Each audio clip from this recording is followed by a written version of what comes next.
Welcome to the Ref Room, hockey talk for referees, coaches, players, and fans. Broadcasting live on Facebook, YouTube, and Twitch. With your hosts, Scott Smokin, Silz, and Brad Baumruck. Live. The Ref Room starts right now.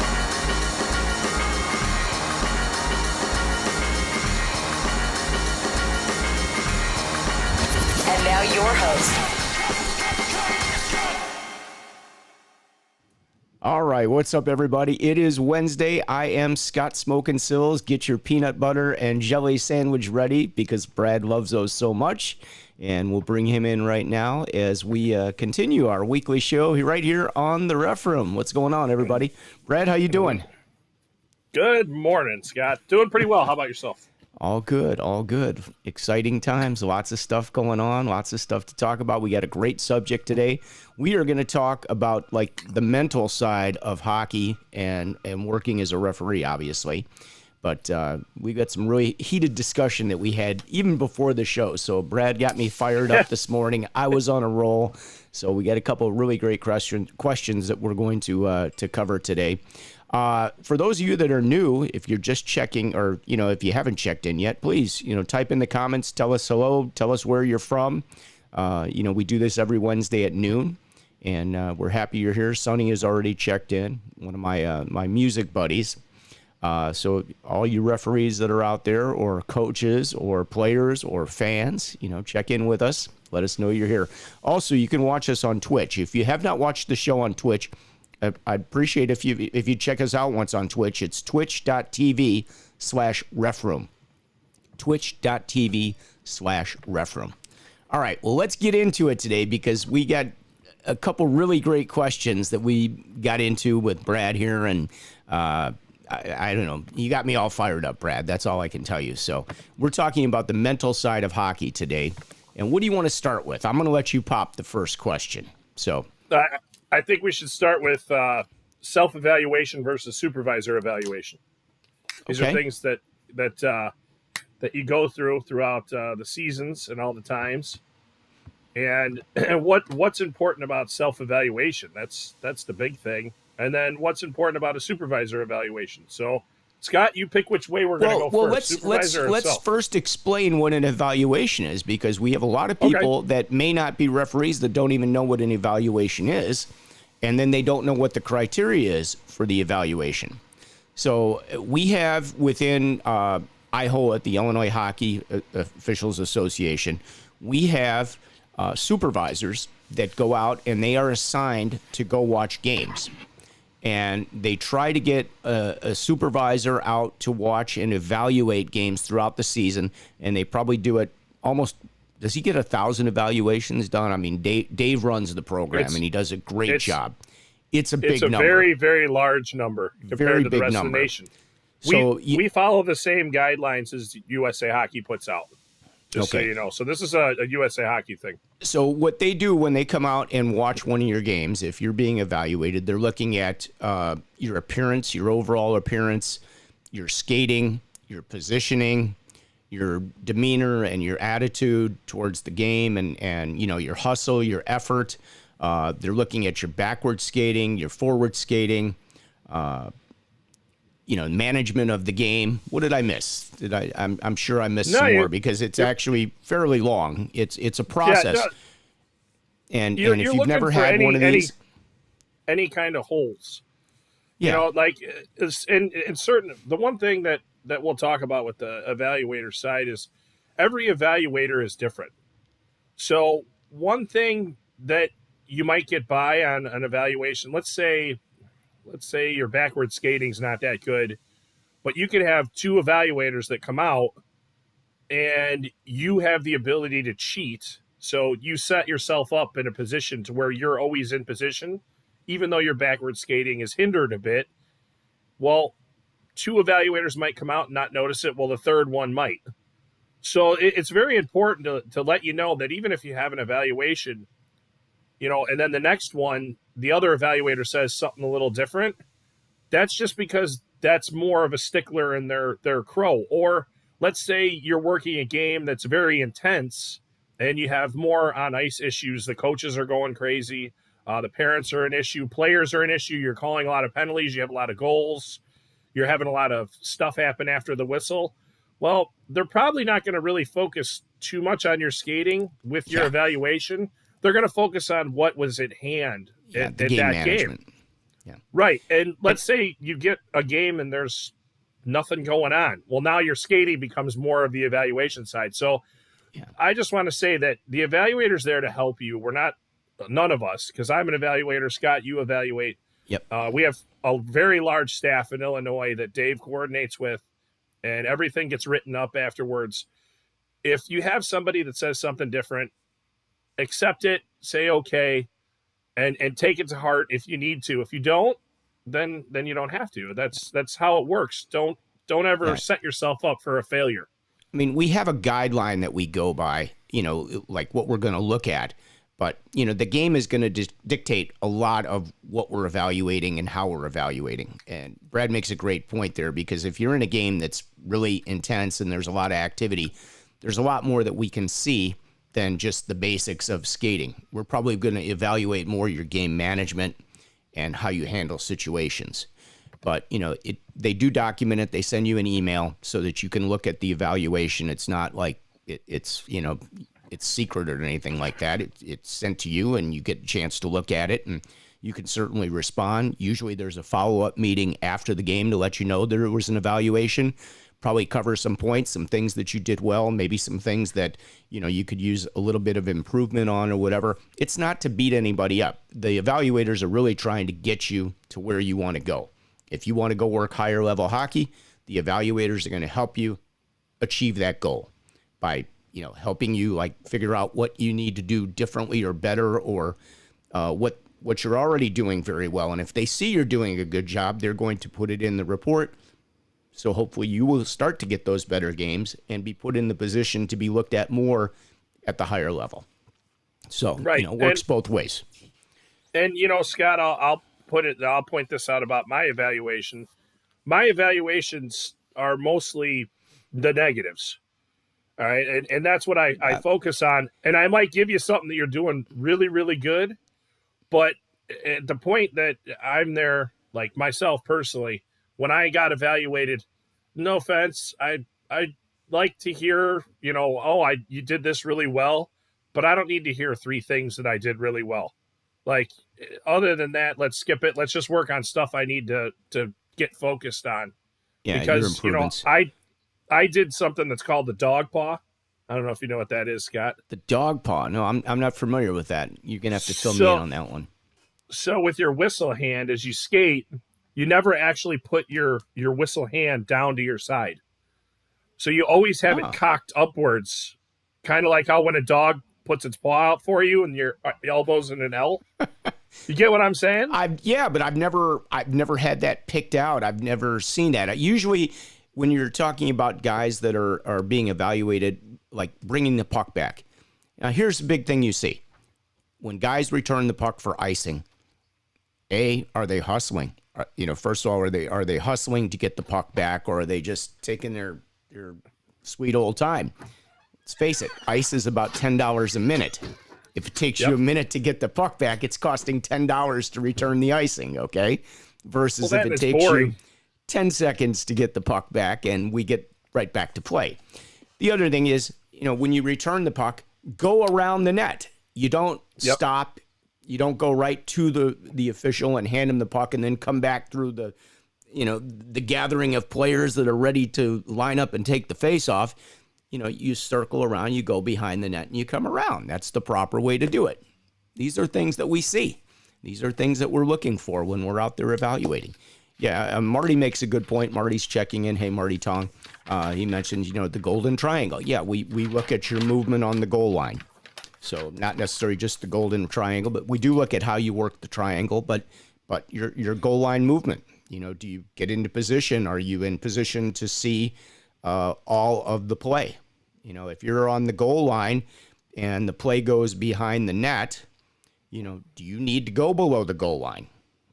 Typically, we don't like to see the referees below the goal line unless they're just poking their head back there to see what's going on, and then they come out. But, you can also come out to the hash mark and see the corner very nicely versus being buried back in the corner. And it depends on the level and the intensity and the speed of the game, too, where you can maneuver from. So these are some of the things that are looked at when you're being evaluated. So thank you for that, because we didn't mention your goal line movement, which is very important, and your positioning around the net and how you handle things. How do you approach the coaches? How do you handle the players? How do you, are you friendly? Do you look like you're having a good time on the ice, or do you look like you're just pissed off? These are all things. Do you have white laces in your skates?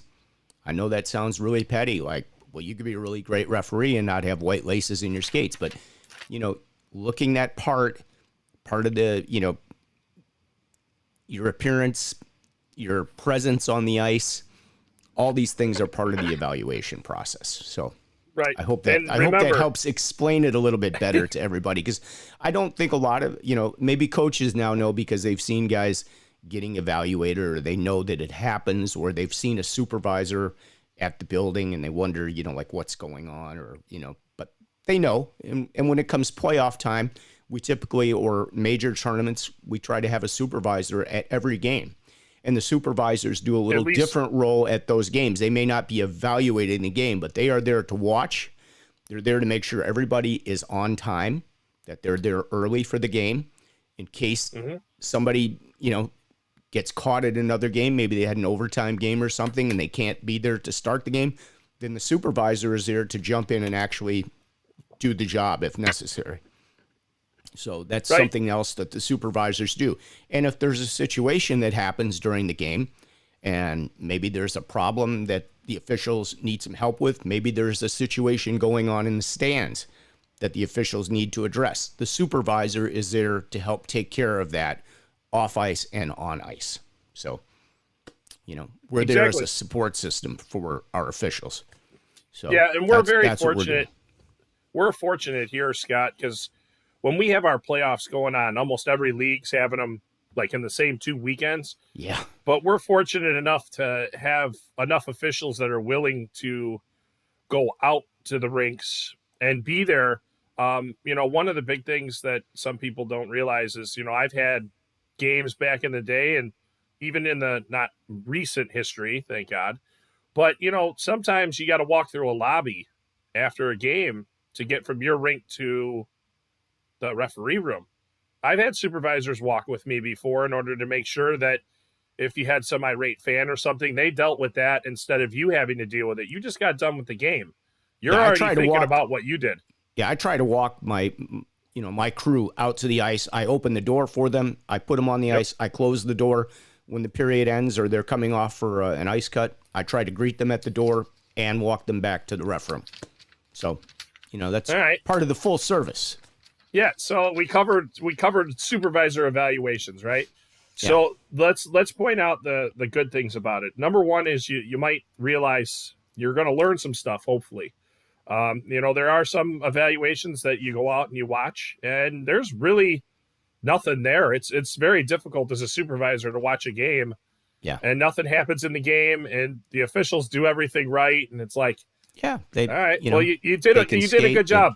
I wish I had more for you. So the one thing is with the supervisor evaluation, always pay attention to the evaluation. The person came out to help you out.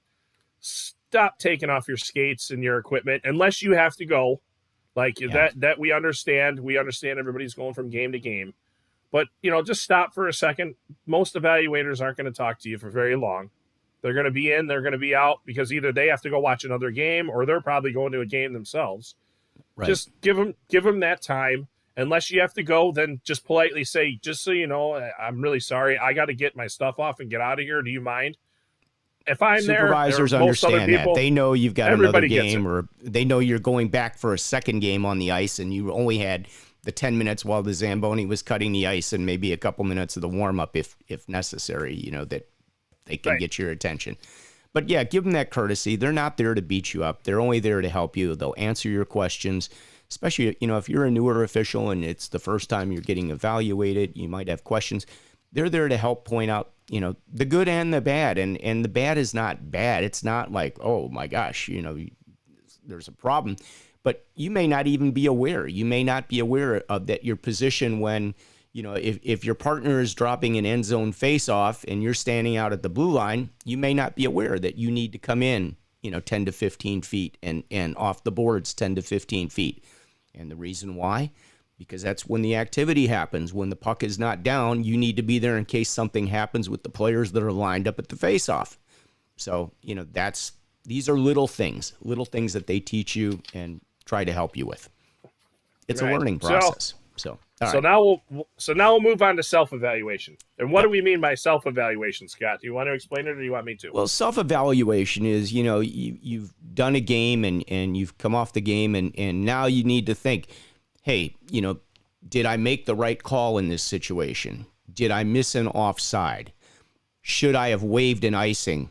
Maybe that I gave him an icing. Maybe nobody was skating back towards the puck. Maybe I should have waived that icing at the time. And, maybe I should have called an icing. Maybe I waived it, and then all of a sudden somebody got checked that maybe shouldn't have gotten checked. These are little things. There was a big hit. Maybe somebody got hit from, did they get hit from behind or from diagonal, where you think, man, wow, I called a cross check. Maybe I should have gone with the check from behind or something. These are the little things that you think about after the game. Did I miss an offside? Did I miss a stretch pass?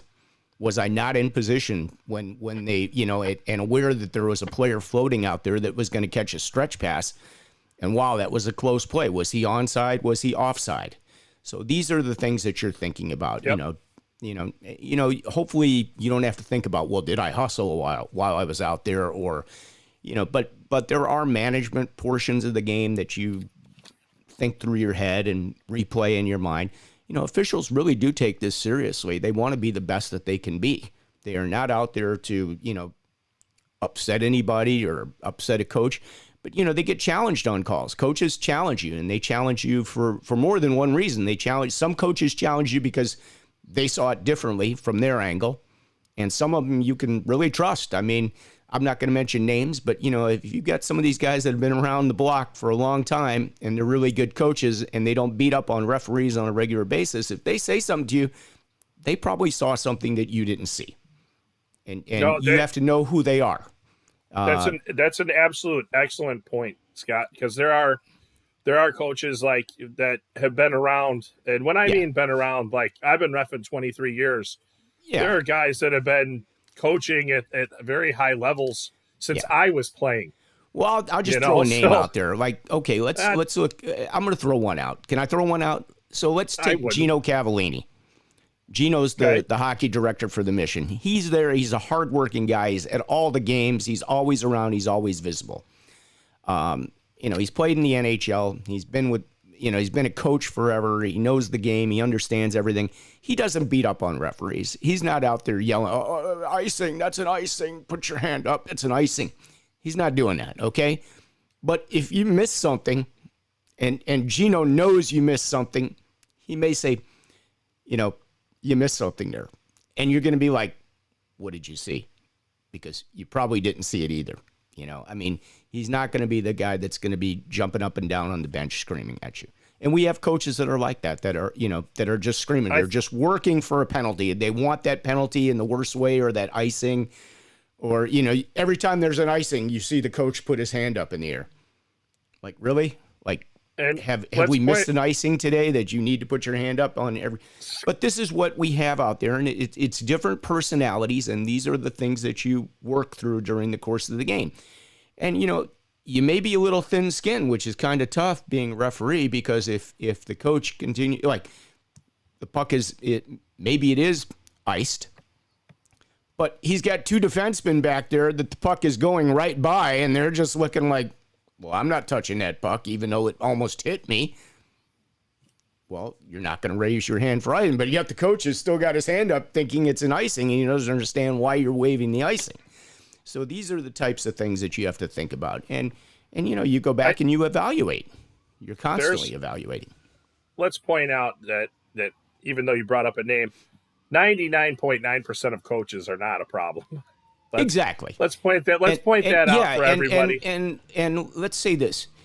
As you start to work the higher levels of hockey, you see the same coaches day in and day out. You really do. You know them. They know who you are. For the most part, everything is pretty much very nice, very pleasant. There's not a lot of beating up going on, okay? No. Where you have the squirt house game with maybe a dad that's never coached before. He's excited. Yep. He's got excited. No experience. Yes. He's excited. And let me just say, did I mention he's excited? Because he's excited. So he wants to be coach, player, and referee at the same time. Usually doesn't go very well. But this is what you're up against sometimes. And it's tougher because the newer officials are probably working those games where they've got the excited coach.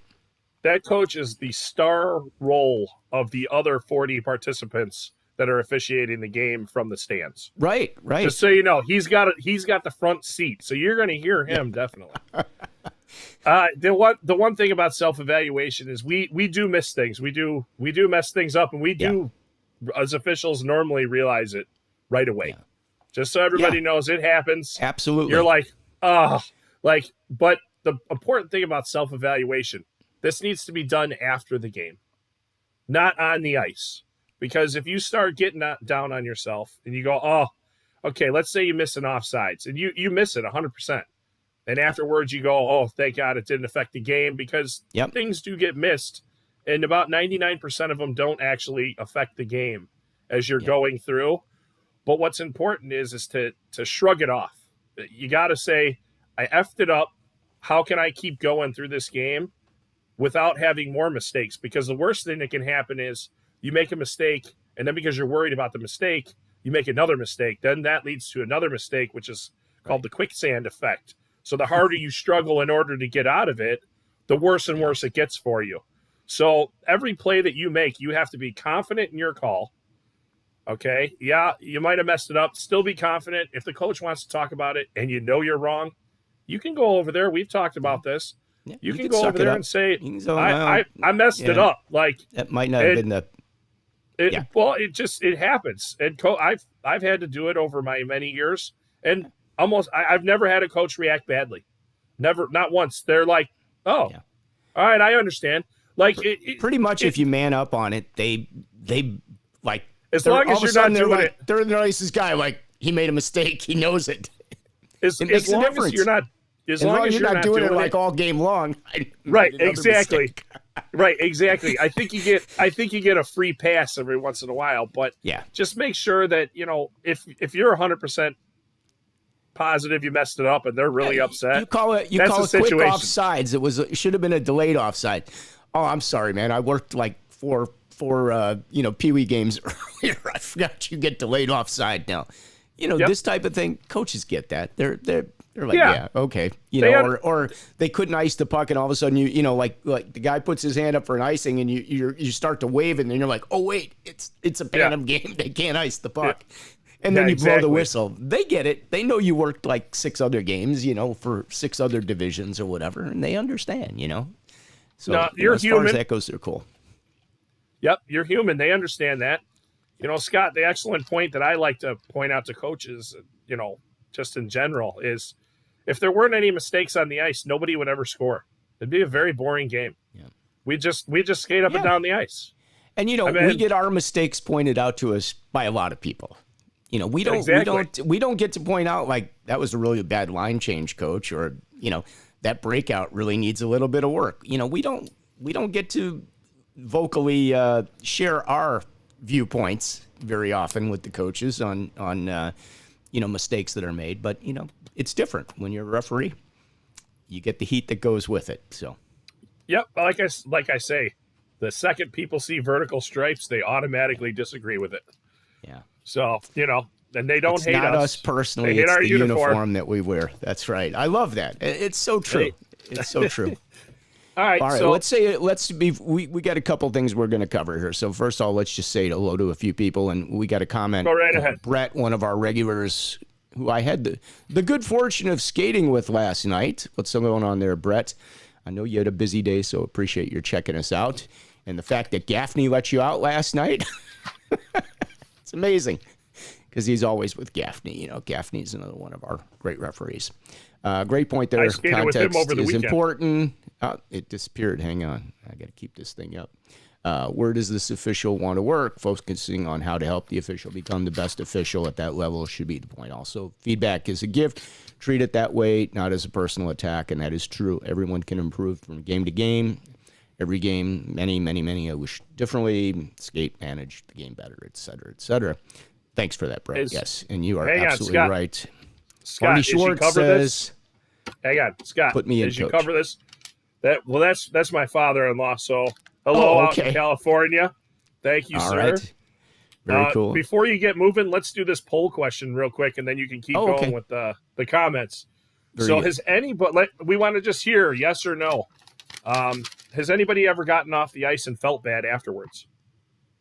Just a yes or a no. That's a good question. If you felt bad, because I think you'd be surprised at how many people have gotten off the ice, including myself, where something's happened and I've gotten off the ice and I feel terrible about it. And it's, it wasn't the players, unconscious or somebody, basically train wrecked somebody, or it can be a little thing. The puck went off the crossbar and you didn't quite see it all the way. And, you got a goal and you move on and you keep going, and then you replay it in your head, which is that self-reflection that you shouldn't be doing. And you go, you know what? I think I effed it up. That's actually a really good one. Later. And I'm going to elaborate on this a lot, because as you see some of the buildings, they have different kinds of nets. Some are very tightly strung, and the puck goes out as fast as it goes in. I have seen pucks actually go through the net, and I'm not telling you like you've checked the net, you don't see any holes. I have seen the puck go through the net before. It happens. We Weird just got things that video. Happen out there, and then you that's when you got a partner. And I had one the other day, scrum in front of the net, like scramble, puck is loose. I'm watching puck. Somebody kicked the puck in. Well, I had like 6 players in front of me. I couldn't see it. That's where I had a partner. Partner came down, puck was kicked in. Great. Thank you. No goal. Real simple. That's what you got a partner for. Use your partner. I can remember some other situations we can go through with that. But, partners, it's okay to talk to your partner. It's okay. That's why we have another set of eyes out there, or your linesman. Trust your linesman. If you're a referee, trust your linesman. If you're a linesman, trust your referees. I mean, we all are working on the same team. The idea is to get the call right and do things the proper way.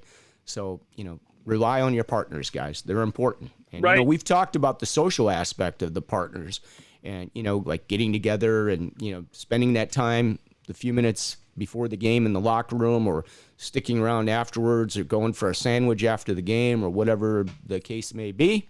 Really great to know your partners. When you know your partners a little bit better, you have a lot more trust with them, and you're kind of more on the same page.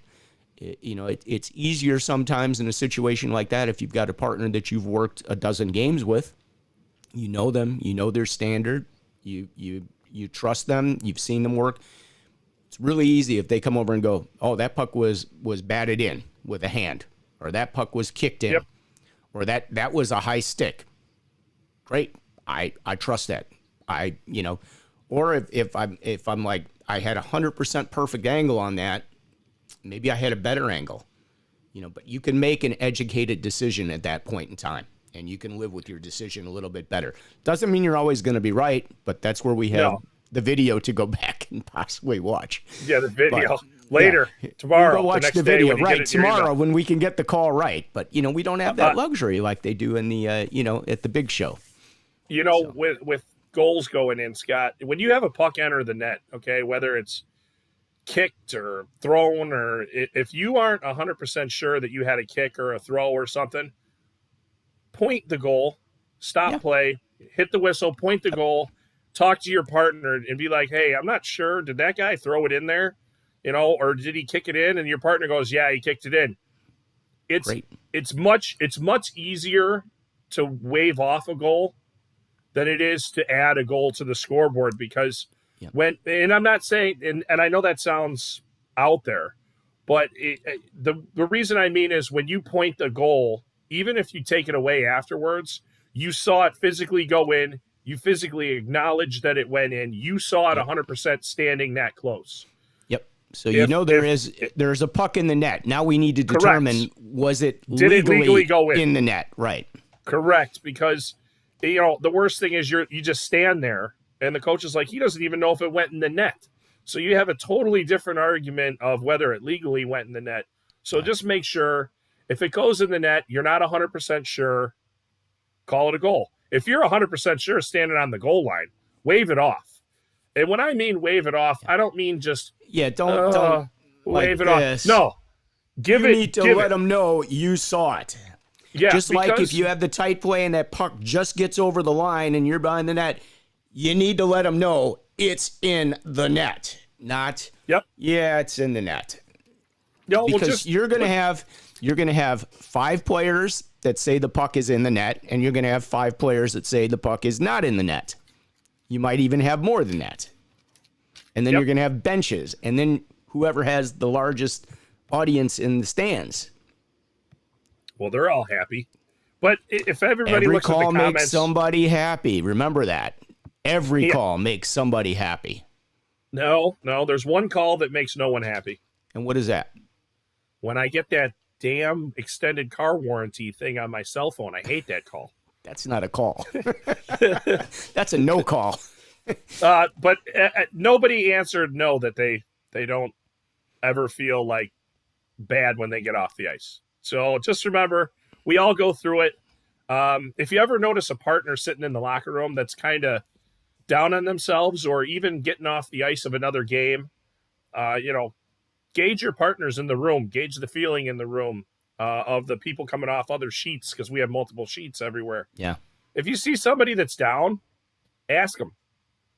they might just be looking for somebody to talk to about it. Maybe their wife doesn't like ice hockey. So they may, I'm fortunate enough, I come home, my whole family's hockey, lacrosse. So like I got people to talk to about it, or I can call my friends, but you never know, that person might be looking for it. And it's that call usually comes to me about like 1 o'clock in the morning.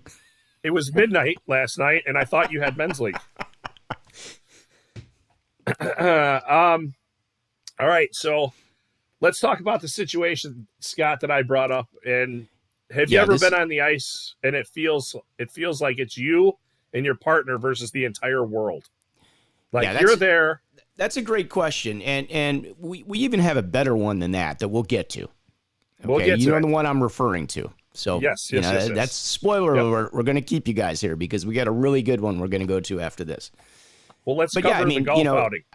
You don't have a lot of games, I don't think, where you feel like you're, the only people on the ice. But it does happen, and it happens usually at a very high-level game, a very competitive game, a very much a rivalry-type game, and there's a lot of emotion in that game, and that's what usually makes those games so close, because it can be two teams that typically wouldn't put up a competitive score against each other.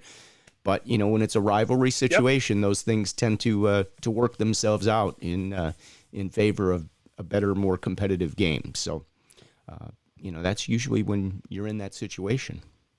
And in those situations, you'll learn how important it is to have a partner on the ice, because, we're out there, we're still a team together. The only person that has your back is that other official on the ice. I'm sorry to tell you, everybody else has an angle, even if it could be your best friend coaching the one team. He still wants his team to win, and Exactly. you got to respect that, because that's how players are too. They can be best friends off the ice, but when they get on the ice, they pull that jersey on. They're part of a tribe. So think of it as a tribe mentality, and we got to stick together with our tribe, which on the ice, we're a much smaller tribe than the other two tribes. And remember, they both have something in common. They're two different tribes, so we're their mutual enemy. Yeah. Now, not like, where they're going to hopefully kill you, but, they're going to both be working like to sometimes, that. and they'll play off each other in order to razzle you, too. So you got to remember to have your partners back, and you got to deal with each other. And if there's a call that happens, let's say me and Scott are out there. Yeah, this is where we're going to go with this. Because there are times when you have a partner that may second guess your decision on a play or your call. And there's times where you may second guess your partner or a decision that is made. But, you're still a team out there. Hopefully, you're on the same page all the time. And most of the time, I think that's the case. I don't think it happens very often where you're not. It usually is maybe when you're working with somebody you haven't worked with as frequently.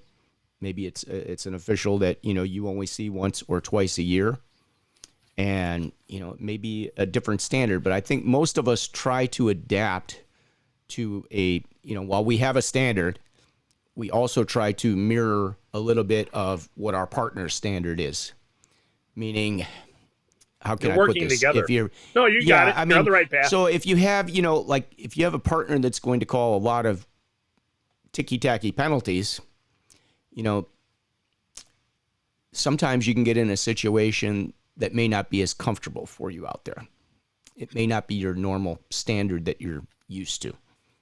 I guess is that the best way to put that? I don't know. How would you describe that? You have to somewhat compliment your partner. Yeah. And by that, I mean, if your partner, there are some officials, they call games differently than others. It's just the way it is. Yep. But as you're working with your partner, you have to keep in mind that, they're going to call this over here. And it's something that normally you might let slide. You may have to compensate and say, all right, we're going to have to call this a little tighter today. Or if you're refereeing with somebody that plays it more loose, you may have to compliment them and say, normally I would call this, but today I get it, so that we have the same standard on both sides of the ice. That goes for the 2 official or the 4 official. Let me just say this. When we talk about the standard, we all have a standard that we are trained to. I mean, we follow the rule book. We follow the guidelines. There are gray areas when it comes to the penalties. There are gray areas, and, it's game management in a lot of situations. So while we do have that standard, it's important to understand how to work together within that standard. And, you don't want to put your partner under the bus. You don't want your partner putting you under the bus. This happens. I mean, you will have a partner that how could you call that from 60 feet away? Well, it's real simple. It happened right in front of you and you didn't raise your hand, or you started to raise your hand and you decided to put your hand down when it was absolutely a penalty. And, I'm going to make the call because it was the right call to make. It was a call that should have been made. It happens. Well, Angles change. This is where you get into some heated discussion on some of these things. Well, let's cover up. You're on the ice. Let's say I'm reffing with you, Scott. So I'll throw you under the bus. I'm in trouble already. Start the motor. Scott absolutely misses an offsides. I mean, what? just blows. Never miss an offside. Never miss an offside. I'm always in position. Guy's 15, 20 feet in the zone. He's waving his arms, trying to tell the guy to get out, get out of the zone. Scott misses it. They come in and score. Uh-oh. All right. Okay. I'm not saying that doesn't happen 15 or 20 feet, but let's say it's a couple inches. You see it, but you're not 100% sure from where you're standing because you're backed up to the other blue line. It goes in. You're kind of like, oh, I think that was offsides. And then they score, which is the most unfortunate thing you could have happen because a missed call leads to a goal. And Scott says, no, 100%, first thing is coach is going to go ballistic, right? Of course he is. All right, he's going nuts. What do you do as a good partner at that point? If I'm Scott's partner, I don't go over to the coach and go, dude, I think it was offsides too. This guy's an idiot. No, you go over to the coach and first you deal with his conflict. You make conflict resolution. So you deal with him, you get him to calm down or her. You calm that coach down and you go, look, we'll have a rational conversation. Porch Pirates, rational conversation. And I'll go talk to my partner and we'll talk to you, or he'll come talk to you, or they'll come talk to you. Okay. Just let's calm down. After you get through that, go talk to your partner. I'll go over to Scott and be like, hey, Scott, you're a dummy. You missed that because I know you that well. Yeah. But if that was our first time working together, I'd be like, hey, Scott, I think that was offsides. No, I have Scott may respond. I have it onsides. It's a good play. All right. Well, just so you know, from where I was standing, it didn't. Well, I was right there, and they'll explain it to you. Yeah. Okay. Then you go over and talk to the coach. So as a pair, or, in the 4 official system, the 2 referees will go over. In the 3 official system, the referee and a linesman will go over. Right. In the 3 official system or the 4, the referee always talks. All right. No offense to linesmen out there. The referee oversees the entire game, all the participants, all the rules. That includes the officials. So they're overseeing it. Let them. So let's identify what the position is for. What does a linesman do? A linesman is in charge of player management. A referee is in charge of game management. So everybody knows what the differences are there and what the responsibility is. So this is now game management. If this was the referee in a 3-man system, the referee would be talking to the coach because that is game management. Right. So me and Scott would go over there, and Scott would talk to the coach because it was Scott's call. He's talking about it. As Scott's talking to the coach and they're face to face, I'm the other official. I turn my back to the coach, so I'm looking out into the ice. And what's the reasoning for that? This is in a 2-man, or if this is a referee and 1 linesman. Right. The linesman or the other official is still watching the players to make sure nothing bad happens out there. They're still watching the game. There's a couple reasons. That's one of them. The other reason is that coach is now not engaged in a 2-on-1 conversation. Right. Okay. And the third reason is the reason that you're there is in case there's a secondary conflict of information. You're there in order to possibly pull your partner away, because I've been in some situations where my partner has gotten a little heated with that coach, and it's like, whack him on the leg. Come on, let's go. This isn't going anywhere. It's just, come on. Need to put the puck down. Let's go. Yep. You're the one that's going to end that conversation. Keep your, you're helping your partner in that situation, because you don't want him to open his mouth where he's going to put his foot in it. Okay. So at that point, it's time to get him out of there, or get the, if you're the linesman, maybe it's time to get the referee out of there too. You never know. It happens. There's times where it gets to that point where it's heated and nothing good is going to come from it. It's time to get the puck down and let's play some hockey. Things tend to work themselves out after the puck goes down, by the way. That is the best lesson you can learn. The second the puck goes down, it all stops. Yep. It's back to hockey. So the faster you can get that puck down, the better off your life is going to be. In a rough game, a difficult game, we'll put it that way. Yeah. Best friend of a 3 official or a 4 official referee is 2 really great linesmen that realize the game is on the edge and it's slowly going to topple over. But yet what they do is they get the puck down as fast as your arm goes down, because they know the second they put it down, they focus on the game again. They don't focus on each other. You might have a couple that deal with each other, but it really gets the game back into focus. So get in, get the puck down, and keep going. All right, Scott. So we are talking a little bit about now, like the partner, if you've got a partner that doesn't agree with your call, or you don't agree with your partner's call, how do you handle that? Okay. That's what we were going to kind of talk about today, because it does happen on the ice. You may be in a total disagreement. You may think that was a bad call, or, hey, I don't agree with what you've done there.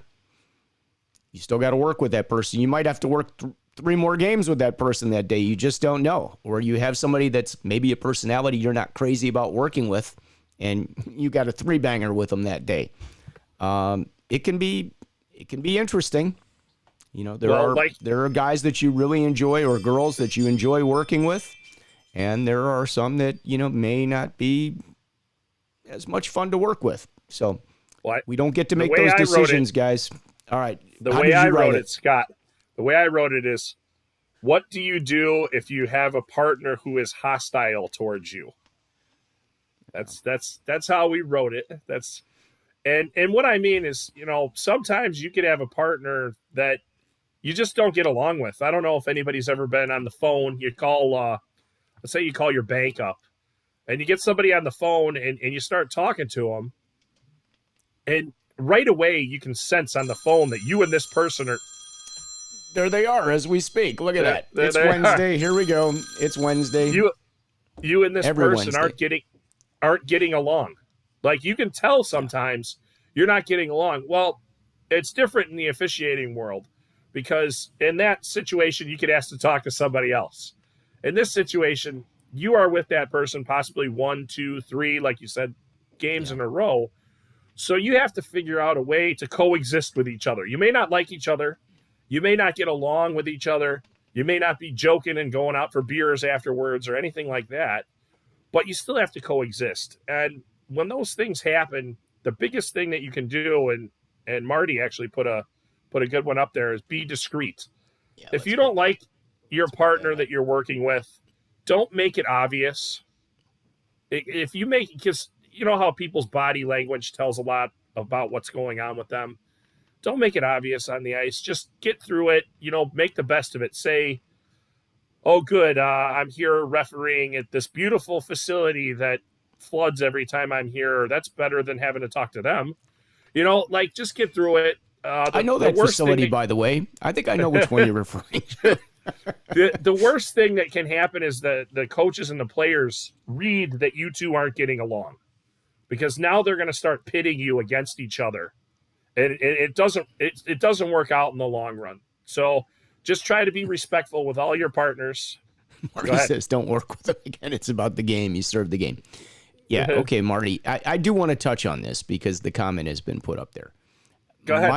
My understanding and this is my understanding, if you have somebody that you really don't want to work with, you can notify the authorities. The authorities we're referring to. And they'll make sure you never end up on a game with that person if it's that bad.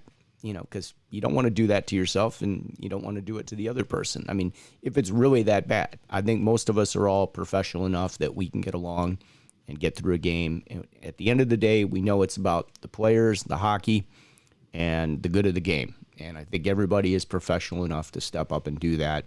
And, there may be days where you do work with somebody that maybe you don't enjoy it as much, or you just don't know that person. Maybe you haven't gotten to know that person. Because typically if you work enough games with some of these guys, you get to know them, and they're all great guys. They all have the same, we all share so much of the same passion about the game. And, we all grew up playing the game, and we all ended up, moving into referee. So we have a lot in common. You just need to get to know that common ground with that person, and you'll work through it. I'm pretty confident. And if you don't have common ground at that point, find some. Yeah, exactly. Figure something out. Find something to talk about. Everybody likes something. Exactly. All right? And I'm not, throwing that out there to be cheesy or anything. You can always find a common ground with most people. Legitimate disagreements can be worked out with any type of conversation. Yep. When you start doing things that aren't like a legitimate disagreement, that's where people's, I would say, feelings and respect level get hurt. So sometimes you might have to talk to the person about it. Hey, I didn't like that you did this, because I've been on the ice before. Gary, I'll bring you ice cream next time I work with you. Okay. Where my partner has said something, and I'm really ticked off. Like they said something about my call or something like that to the coach while I'm standing there, and I'm shocked like that they did it. Yeah, they put you under the bus. And I just say, all right, and we get off the ice. We referee the rest of the game. I don't let it ignite. When we get off the ice, though, me and that person are going to definitely have a conversation. And I'm going to tell you, if I'm upset. Like, I'm not one to just sit back and take it. So, I'll tell you. But the good thing is, every time that I've had to talk to somebody, I'm like, look, I really didn't like that. Like, and they've been like, you know what? I did it. I didn't mean to. I'm really sorry. So sometimes, though, instead of holding that in, you got to say maybe it's even a conversation as to what the call was and how it was presented or how it was determined, because you may have had a totally different angle. You may not know what's behind that call from, a game earlier that weekend or whatever, or right. How something played out. Maybe there was a reason why that call was made to save a melee down the road from happening. You just don't know. So, right. It's a conversation. Trust your partner had a reason behind how he made that determination to make that call. That's what I would say. I'm with you. Yeah, no, I'm with you, Scott. But, like a trip call, maybe you didn't see it as a trip. Maybe you thought the guy stumbled, he toe picked or something. Your partner's hand went up. Maybe you were closer to the call. That's why you didn't put your hand up. It happens. Work a squirt or a peewee game. Well, not even so much peewee. Work a squirt game. Guys fall down. They fall down. Sticks are everywhere. Work a men's league D-level game. Yeah. Men's D level. Exactly. Working at men's league D1 game, okay? And I don't mean college D1, I mean men's D1. That's the only D1 they're gonna see in their lifetime.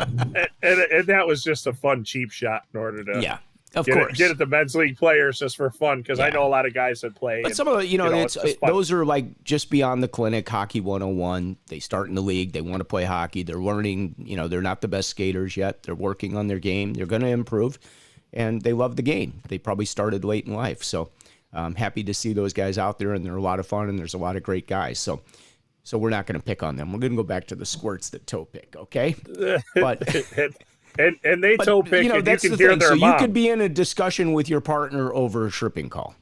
And you could be. I think that's probably the call that probably leads to the most discussions when guys are not happy with a call that's made. It usually is a tripping call. And that's. I don't know about that. Did you see him? Did you see him toe pick, or did you see him? Did you see his stick actually get down there in the skates. So I like when they get what I refer to as Super Mario feet. You know what I'm talking about? On the original Super Mario. So I'll explain this. The original Super fast. Mario Brothers on NES, okay? No matter how fast you moved Mario on the screen, his feet always went the same speed, and they were really, really fast. So as a player's coming down the ice, every once in a while, their feet will get going faster than they're going, and they topple over themselves. Super Mario feet. So they look like Super Mario's walking casually, but his feet are going 100 miles an hour, and then he falls. Yeah. So Super Mario feet. So there you go. There you go. I've said that to lots of coaches, and a lot of them really find that amusing. So, but yeah, humor works, guys. I mean, it's always nice if you have a little humor to add to everything. I mean, it lightens the players up in situations. It just, the guy misses that game-winning goal and he chips it up like 12 feet above the net. Tell him to use the 60. It's not a 60-degree wedge. Use the 9-iron. They get it. You picked the wrong club length, sir. Right, exactly. What? Spalding. You really got a hold of that one. Yeah. No, but let's get. You'll get nothing and you'll like it. My favorite line. Since we're coming up on the hour, what do we got to cover here? It's already gone. Where does what the do we time got to go? cover? Oh yeah. Well, let's talk about a very Illinois special boys. event that we're going to be doing. This is for our Illinois boys. Yes, the Marc Gore Memorial Golf Outing, which Mr. Raslowski has been kind enough to put together. We had this last year, so he did 2 of them last year. I attended the first one. It was a great time, guys, and he's turned this into the Marc Gore Memorial Golf Outing. It started out with just a group of referees getting together to play a little golf because we had been on lockdown for so long and not seen each other. We needed to get out of the house before we killed one another. So we decided to have a golf outing. We didn't. Jack did. Great idea. Yep. So he's going to do this Bloomingdale Golf Club where we've done it before. Friday, July 23rd. It's an 8 a.m. shotgun start, scramble format. It'll be a great day. I'm in. Are we golfing together on this one? I believe so. I just got to check. Do you know how to play golf? Are you any good? I mean, am I gonna have to up my game to? You'll have to up your game. I have to up my game. Okay, I always have to up my game with you. I know that. For people that don't know, this is an Illinois thing, so it's close to me and Scott. But if people didn't know who Marc Gore was, Marc was a coach who turned referee, and he really enjoyed refereeing. He enjoyed the community. It was very close to him. His son has expressed it many, many times to us after Marc's unfortunate passing. The photo here that was taken was we got a sweater with his last name on it, Marc Gore, to recognize him. And Marc was honored with the Marc Gore Service Award that is going to be an annual tradition for Illinois. I know our board is probably going to start talking about it very soon here. Yeah. I don't know if that award's going to go out at this golf outing. I honestly don't know. I don't think we've gotten that far, but Jack did all the legwork to put this together. This was the last time that I think almost all of us got to see Marc in this photo. He shortly passed away after a very, very, very long battle with cancer. So he was a great guy. Always fun to be around. Good official, good coach. He really made an impact on a lot of people. He liked to mentor.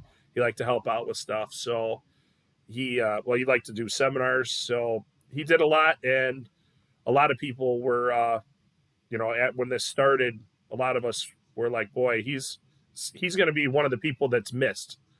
So we decided to come up with this award, and Eric Kausel, our now referee in chief, it was his idea. He floated the idea. He got a bunch of us involved, and away we ran with it. And it was a beautiful thing that Marc got. And when we saw, him get it, he was super touched, and it was something that goes beyond the stripes and beyond the games. It's friendship.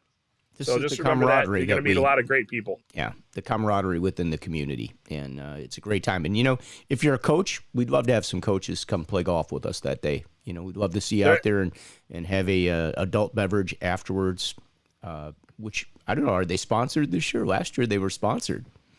Nah, I don't know. I don't know. I don't know. I don't have all the detail. I don't have all the details here yet. This is just kind of coming to light. But again, Friday, July 23rd. Reserve the date. Now, how's the best? How did they get in touch with Mr. Razwowski in order to get on the list to play? You can email me, refroombrad@gmail.com. Yeah, we like to give that out. refroombrad@gmail.com. And I believe, I think it's $55, correct? I think it is. I believe it was 45 and 10, so it's $55 if I'm not mistaken. That includes golf cart. I think we're having prizes and some other things. I'm sure we'll get more details. Jack just sent me the flyer yesterday. We're working on everything.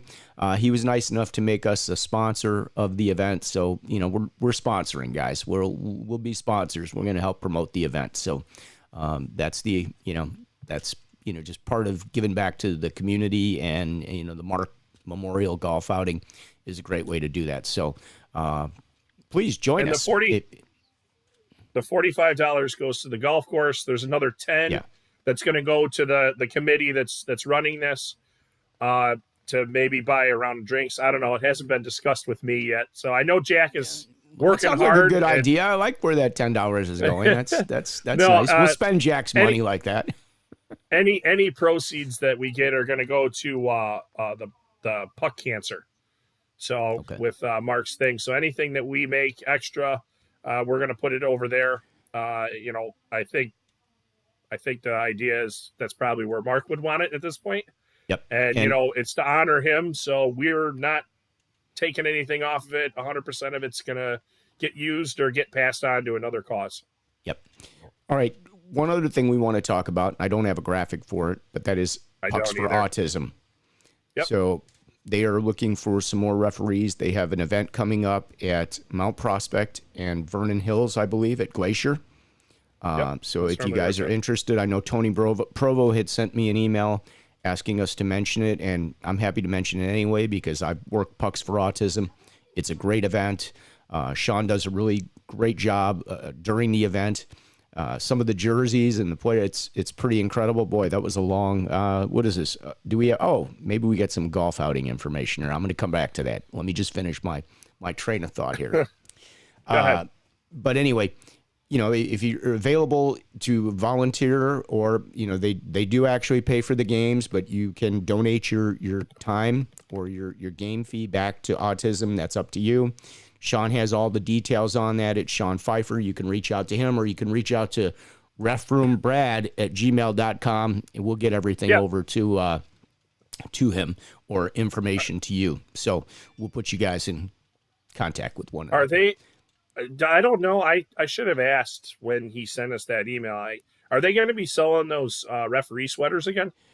You know what? That's a great question because I got one the last time, so I still have mine. And if you haven't seen these, they're really cool. Like they're actually they're a little more like a player jersey, but they're ref jerseys and they've got the bands on them and the colors and they're the puzzle pieces that fit with autism. It's really cool. I'll tell you what. You hang on for a second. I'm going to go get mine. Go grab it. All right. So go grab it. It'll be blank here for a second. That's okay. So it's another great cause. And again, with us being here in Illinois, we're putting out some Illinois stuff just to cover up with the golf outing. My wife was nice enough to pull off of Jack's page what's going on. And like we said, it's $45. It's going to go to the course and the $10 will go to the committee. And at the end of it, the patio deck will be open. Don't fret if it's raining on us. There is an inside. I hope you guys noticed I have pants on. See, like Brad doesn't do the show with pants on, but I have pants on. I have. Do I need to stand up and go get something just to prove that I have shorts on? So these are the jerseys. Step back a little bit so you can see them. They've got the bands on them and the let me get this so the microphone doesn't get in the way of the logo. Can you guys see the? I got to go that. The logo's on the other side. There you go. Yeah. So. And then they've got the bands on them. And they're very nice. I think they were like $45 or $50. I think you did a game. You donated a game back to pay for the jersey. So we do pay for the jerseys. They're not free. And then Still. you can find out more from Sean. He's a great guy. Yeah. So it's a really good cause. I know I had the good fortune last year. I worked the finals at Mount Prospect in the A division or whatever their top division was. They had guys that had NHL like 2A contracts playing in that thing. It was really good. It was some really good hockey. And I was able to work the finals this past couple months ago. I think it was February or March, I believe, at Fifth Third. A lot of fun. So I know he's got a few openings. So Tony, thank you for sending the email to remind me about that. And we'll get you in touch with Sean if you're interested in doing some games. And it's going, I believe the dates are Friday, June 25th through Sunday, the 27th. It sounds about right. It sounds about right. Here we go. Pucks for Autism 2021, 25th, 6 p.m. till the 27th, 3 p.m. Mount Prospect. It looks like it's... And Glacier. I think they use Glacier still, too. Yeah. I'm pretty sure it's at both venues. If you got a ref, you got to go to one of those buildings, possibly. Yep. So there you go. So, but yeah, it's a great cause. So, so is the cancer, puck cancer cause. That's another good one. That one's I haven't seen what happened to, we in years past, we've also done for the hearing impaired. We've had a summer tournament was put on. I know we didn't have it last year because we were all on lockdown, but I haven't heard if we're doing that this year. And that's always a great time. If you haven't had a chance to work for the hearing impaired community, and they got some good hockey players. I'm gonna tell you that. It's like the Olympic team for the hearing impaired that come and play, and they're great. It's some really good hockey. They're all played college or semi-pro hockey, whatever the case may be. They're very good. Let's look at this. Right. This is from Rachel. I covered it. Oh, you did? Oh, while I went away. See, I couldn't hear it. Okay. All right, cool. Yep, so I don't. That's okay. Yep. I mean, I could put that up, but we just disappear if we put it up. So there you have it. Yeah. No, you're good. All right. Very cool. All right. Thank you to everybody that checked in today. We had a lot of people. I want to say hello to everybody real quick. I'm just going to kind of run down the list. So Sonny checked in, Marty Tonk, Gary, Brett, Marty Schwartz, Karen, hello, Roger. Let's see. Mason commented. John Dunn checked in. Brian Smolachek checked in. Brandon checked in. So Steve Drews. Rachel checked in. Who's Rachel? Oh, that's your wife, right? That's my wife. Your boss. Hey, Scott, I did. You don't win those battles something. at home. I know that. I know if anybody's going to win that battle, Rachel's winning that battle, just so you know, Brad. I'm very good at conflict resolution. So okay, very good. So generally, just so you know, the Twitch does work. If anybody's watching on Twitch, I tested it with the stream chat, and the stream chat does feed into this because somebody mentioned to me that it wasn't working. Yeah. Well, I proved it works. So okay, and we didn't even get to mention buy me a coffee or anything today. We flew through this hour so quickly. If you guys would like to support the show, you can go to buymeacoffee.com/refroom. I don't know. Where did you go? All right. I got to find a different one. I'm here. I don't know where you're at. Yeah, I just kind of disappeared on that one. All right. This Not is my sure show why, now. but Everybody. Here it is. It's your show. It's the Brad Baumruck show, ladies and gentlemen. But everybody already knows that. Thank you very much. So yeah, you can support the channel by going to buymeacoffee.com. That's where you go, okay? /refroom. All right. Well, that's about it. You want to keep going? We're out of time. No. We're out of time. We're out of time. We still got a lot to cover, but that hour goes fast. We're over an hour. I told you when I was writing this the other day. I woke up from the perpetual nightmare. That was a dream about hockey for some reason, and I jotted all this down. Then I had to recopy it the next day because I couldn't read my own handwriting. And you never sent me the notes, so I just fly blind by the seat of my pants here, which is, how we kind of do the show sometimes. I should have taken screenshots of it and put it and sent it to you. But my handwriting is terrible. So because I still got a list of things I wanted to talk about, that we'll get to. We've been trying to get to them for weeks, but Brad has these nightmares about hockey, and so we got to answer his nightmares. Send me the notes, Scott. Then we'll cover it next week. Mine are actually typed out. See, they're right there. All right. All right, everybody. Thank you for joining us. We appreciate all the support and love, and for joining us on Wednesdays. We do this, if you're not familiar, every Wednesday at noon Chicago time, which is Central Standard Time, and you can watch the replays on Twitch, YouTube, and Facebook. So on behalf of myself and my man Brad Baumruck, we thank you guys for joining us today. Have a great week. Go take some extra games. The season is starting to wind down a little bit here. We got a couple good weeks left, so do what you can. That's another thing that we can mention. Yeah, USA Hockey is going to be opening registration here. Oh yeah, right around the corner, and I'm talking. Yeah, I'm pretty sure the seminars are going to start early this year because they need to get ready by September for the all that's coming. That leads me. So I'm going to say one more thing. We had the IHOA meeting. It was a Zoom call like 2 weeks ago, the annual meeting. And I forgot to mention it really last week, but I found it very interesting that, when they came on, they were talking about like the state of hockey. Like we've got all these rinks opening up. We got new rinks opening up, and you know how busy it's been, but yet we are down. I think the number was 400 men's league teams, 300, big number. 300 house league teams, which is like the park districts because they were all closed. And I think 200 travel teams. So just imagine if you think you were busy now, wait till September or October of next year. Even if we get a lot more refs that come join us or come back and return, it's going to be busy crazy. So we have another AAA organization. We've split Central States and Nihil. There's additional divisions that have been added. You've got Squirt Major, Squirt Minor. So, I mean, there is a lot of hockey coming, folks. A lot of hockey. Well, and I've been asked I'm smiling. Twice There's now a lot of hockey coming. I've been asked twice now at the rinks from people, are the numbers as bad as they say they are? Yes. We had, in 2019, we had 1,444 officials that could work games.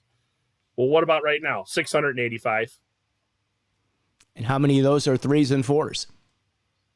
About 330. That's the majority. And that's the majority. And you probably have another 100 of those that don't work after the regular season, or they're out working nationals in other states and other like hockey programs, whether it be whatever. So, do the math. We're hurting. We need level ones. That's a big thing. Yeah. Level ones are the key. And we normally have about 500 to 600 new level ones every season.